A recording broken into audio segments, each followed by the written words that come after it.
आणि बुलेटिनच्या सुरुवातीलाच मोठी बातमी आहे। विधानसभा निवडणुकीच्या तोंडावर मोठा गाजावाजा करत सरकारने तीर्थदर्शन योजना सुरू केली होती। मात्र आचारसंहिता लागल्यापासून बंदच असून अद्यापही नव्याने अर्ज स्वीकारणं सुरू झालेलं नाहीये। ही योजना केवळ विधानसभेच्या मतदर्शनासाठीच होती का असा प्रश्न निर्माण होतोय। निवडणुकीपूर्वी 6500 ज्येष्ठ नागरिकांना अयोध्या वारी घडली होती। 73 तीर्थक्षेत्रांचा यात समावेश होता। वैष्णोदेवी मंदिर, यमुनोत्री मंदिर, उत्तर काशी कामाख्या देवी मंदिर, महाकालेश्वर मंदिर, उज्जैन, अमरनाथ गुहा, वैद्यनाथ धाम, देवघर, गुवाहाटी, ओंकारेश्वर मंदिर, ममलेश्वर मंदिर या सगळ्यांचा यात समावेश होता। तसंच ब्रह्मपुरी सुवर्ण मंदिर, काशी विश्वनाथ मंदिर, महाबोधी मंदिर, श्री रंगनाथ स्वामी मंदिर, अक्षरधाम मंदिर, वाराणसी रणकपूर मंदिराचा यात समावेश होता।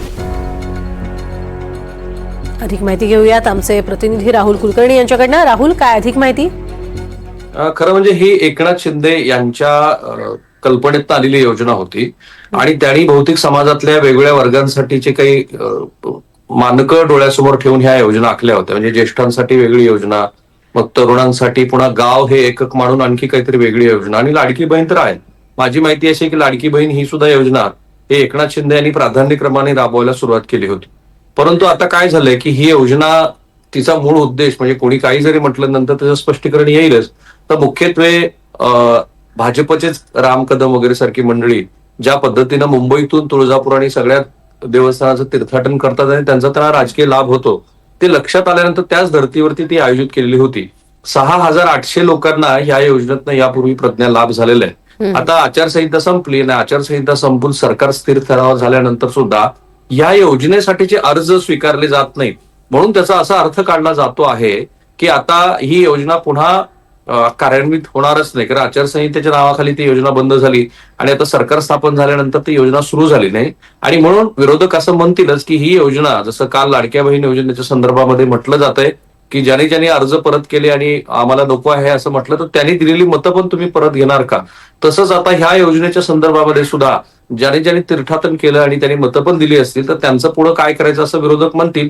परंतु राज्याची आर्थिक स्थिती पाहता अशा पद्धतीच्या योजनांना चाप लावावा अशा पद्धतीचा विचार हा मुख्यमंत्री देवेंद्र फडणवीस आणि अर्थमंत्री अजित पवार यांनी मांडलेलाच आहे।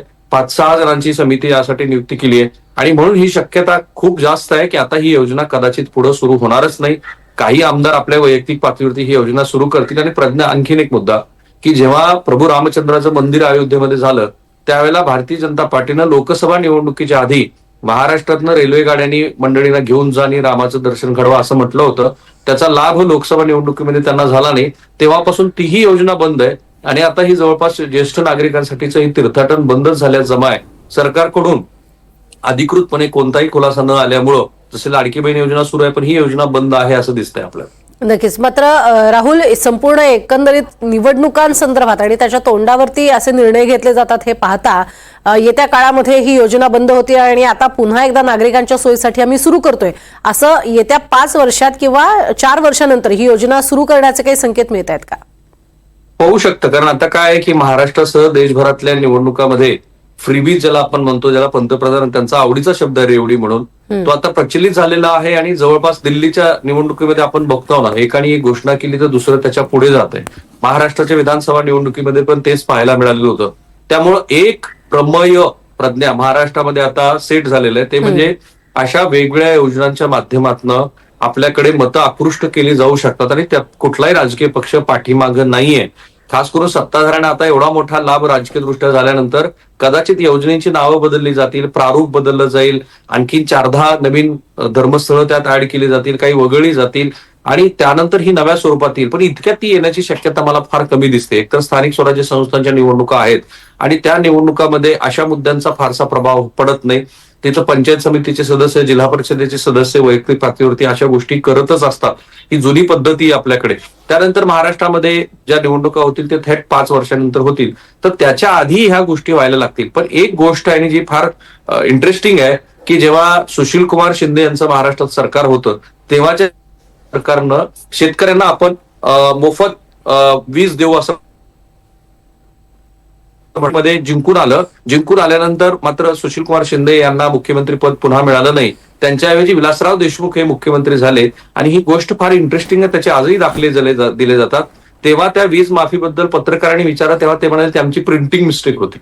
त्यामुळे अशा प्रिंटिंग मिस्टेकचा इतिहास महाराष्ट्रात आहे आणि त्यानंतर सुद्धा लोक निवडून देतात हे माहिती असल्यामुळं सरकार इतक्यात याबद्दल काही विचार करेल असं मला वाटत नाही, स्पेशली महाराष्ट्र राज्याची सध्याची आर्थिक स्थिती पाहता.